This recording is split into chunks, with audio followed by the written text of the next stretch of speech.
Welcome to The Explainer. Today, we're diving into some pretty incredible claims from a senior scientist at Lockheed Martin. We're talking about technology that sounds like it was pulled straight out of your favorite sci-fi movie. Right there. That's the quote that gets your attention. The start of the replicator.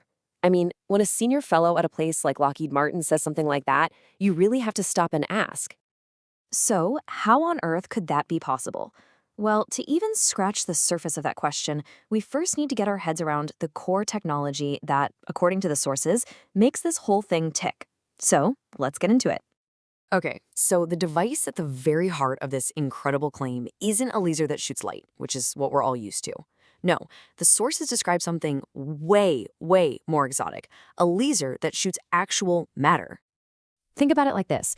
You know how a regular laser works, right? It gets a whole bunch of light particles, photons, all lined up and moving in perfect sync. Well, this new tech is trying to do the exact same thing, but with particles of matter, creating something they call a coherent matter beam.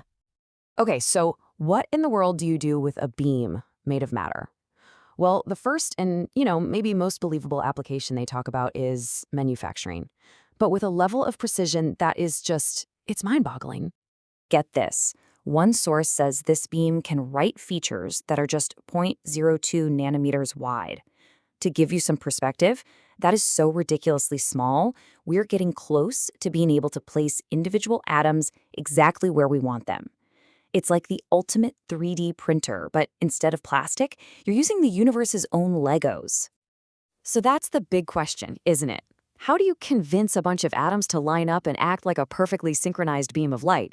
Well, this is where the science gets really, really strange. The answer, according to the source, involves a state of matter so bizarre it's often called the fifth state of matter.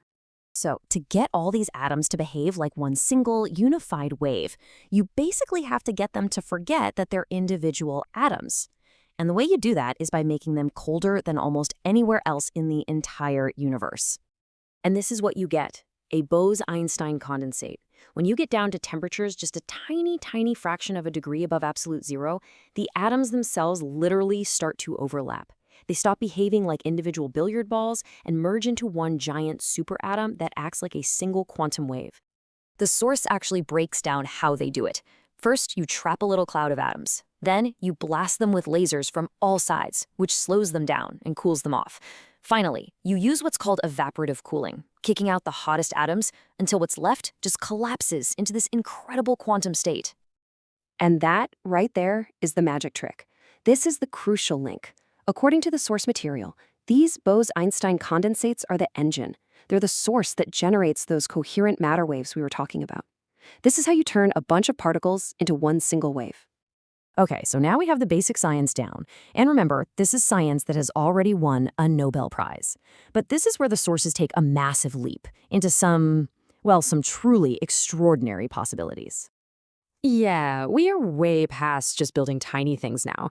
The claims here escalate to creating entirely new kinds of chemistry by mixing these matter waves to what is essentially modern-day alchemy, and even generating gravity for spaceships. It's wild stuff. And get this. The speaker in the source connects this tech directly to that hunt for an island of stability on the periodic table. They're talking about creating super heavy elements, like the legendary element 115 that's so famous in sci-fi as a potential fuel for flying saucers. And you should know, this isn't some old, dusty theory. The information provided shows this field is moving at an incredible speed. I mean, look at this. It was first made in a lab in 1995, and by 2022, they figured out how to make a continuous one that can basically last forever. The pace of discovery here is just accelerating. All right, if you thought that was out there, buckle up, because now we're going to talk about what might be the most radical idea of all. We're shifting gears from super cold atoms to super hot plasma. The source material goes into a theory from an engineer named Gary Stevenson on how all this could lead to a propulsion system that makes its own gravity. Stevenson uses this great analogy.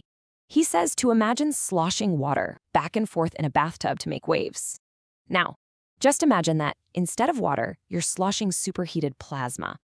And instead of making waves in the water, you're making waves in the very fabric of space-time. Gravitational waves. But, of course, there's a catch. The recipe for this is pretty extreme. The plasma can't just be hot, it needs to be undergoing active nuclear fusion. And you have to pulse it asymmetrically. So think of it like a hard, fast push in one direction and a slow, soft pull in the other. That imbalance is what theoretically creates a net thrust. You're pushing off of space-time itself without having to shoot anything out the back. So, you see where this is all going, right? All of these ideas, whether it's building a tiny machine part or a massive starship drive, it all comes back to this one single, completely revolutionary idea: gaining total control over the fundamental building blocks of our reality. And that's really the big question the sources leave us with. The replicators, the new elements, the gravity drives. They might seem like totally separate, futuristic ideas, but they're not.